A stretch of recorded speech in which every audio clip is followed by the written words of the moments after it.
अभी तो पूरी तरह सुबह भी नहीं हुई थी और पुलिस ने अन्ना को हिरासत में ले लिया। जैसे जैसे बात फैलती गई, लोग अन्ना के समर्थन में एकजुट होने लगे और उधर अन्ना का अनशन जेल में ही शुरू हो गया। और साथ ही शुरू हुआ एक जन आंदोलन, जिसे आज़ादी की दूसरी लड़ाई कहा जाने लगा, जो कि भ्रष्टाचार के खिलाफ थी और भ्रष्टाचारियों के खिलाफ।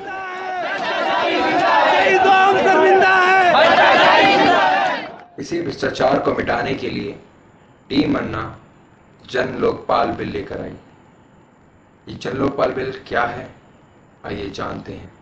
बिल लेके आए हैं, उसके अंदर पटवारी से लेके प्रधानमंत्री तक कोई भी रिश्वत लेगा तो वो कुछ दिन फैसला वो फड़िया जाया करेगा। कोई भी अधिकारी के पास जाते वो काम नहीं करता, वो रिश्वत लेनी चाहता है। क्यों काम इसलिए नहीं करता, जब गवर्नमेंट ने कुर्सी पर बिठाए हैं, उनको तनख्वाह दे रही है, उसका फर्ज है काम करना।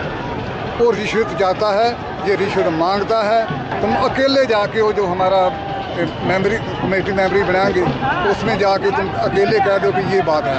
ये 10 दिन का टाइम होगा, किसी अफसर का 1 महीने का टाइम रखा होगा, किसी का 15 दिन का रखा होगा। जो उतने दिन में कार्रवाई नहीं होती, जैसे 6-6 महीने साल कागजी नफी रखते हैं, 15 दिन में कार्रवाई नहीं होती, उसका उसी टाइम आप जाके कह सकते हो वो कमेटी में शिकायत हो सकती है। तो वो अगला दिन जो 16वां दिन लेगा, उसकी हर महीने की वो तनख्वाह काटी जाएगी, उसको दंड भी दिया जाएगा। लोग जागरूक होने लगे थे जन लोकपाल बिल के प्रति, और जागरूकता इस कदर फैली कि देश के हर वर्ग के लोग इस आंदोलन का हिस्सा बन गए और अपनी आवाज़ बुलंद कर दी सरकार के खिलाफ।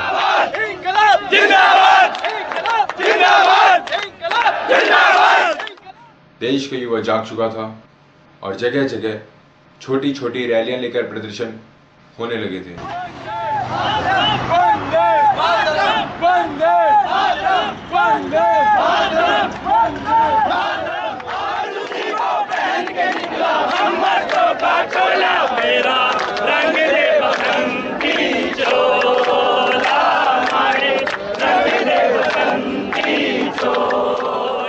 तो कहीं देशभक्ति के गीत सुनकर लोग प्रेरित हो रहे थे। हम हैं इस वतन के नौजवान, इस जमीन के आसमान, इस चमन के बागबान, हम हैं।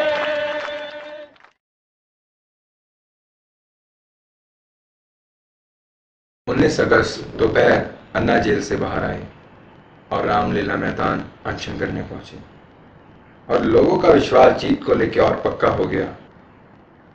मानो किसी उम्मीद की किरण को एक और रोशनी का सहारा मिल गया हो। हर गली कूचे मोहल्ले व पंचायतों में यही बात होने लगी, क्या अन्ना सरकार को हिला पाएंगे? तो कोई कहता हिला तो दिया ही है, बस गिराना बाकी है। तभी कहीं से आवाज आती है, वो किसी सरकार को गिराना नहीं चाहता, बस अपना हक चाहता है। अन्ना तुम संघर्ष करो, हम तुम्हारे साथ हैं। अन्ना तुम संघर्ष। ऐसा लग रहा था जैसे कि ये बूढ़ी आंखें एक और आज़ादी का सपना देख रही हों, जो कि भ्रष्टाचार से आज़ादी चाहती हैं। भारत माता की जय, भारत माता की जय। पूरे देश में नारों की गूंज रही थी, और उनमें से एक नारा था, देश की बेटी कैसी हो, किरण बेदी जैसी हो, देश की बेटी कैसी हो, किरण बेदी जैसी हो। इनके बारे में मैं कहना तो बहुत कुछ चाहता हूँ, पर अभी सिर्फ इतना ही कहूँगा कि देश की बेटी कैसी हो, किरण बेदी जैसी हो।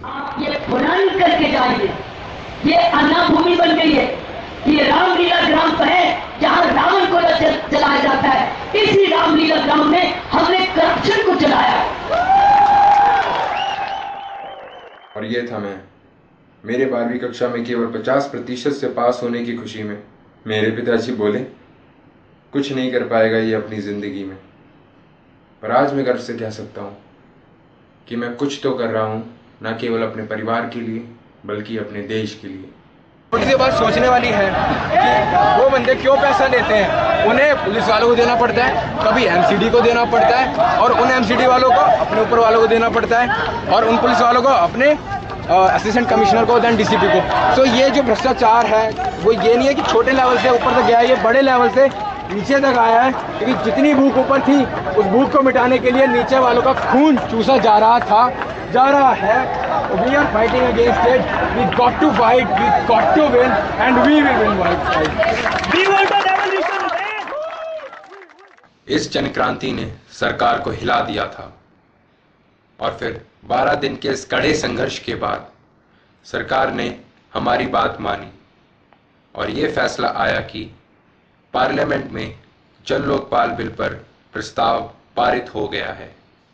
अगले दिन 28 अगस्त 2011 अन्ना ने अपना अनशन तोड़ा और सरकार को याद दिला दिया कि आज भी भूखे पेट रहकर लड़ाई लड़ी जा सकती है और जीती जा सकती है। अभी यह आधी जीत थी, लेकिन लोगों ने यह साफ कर दिया था कि अगर आगे भी अन्ना को किसी प्रकार का संघर्ष करना पड़ा तो ये देश फिर कह उठेगा, अन्ना तुम संघर्ष करो, देश तुम्हारे साथ है।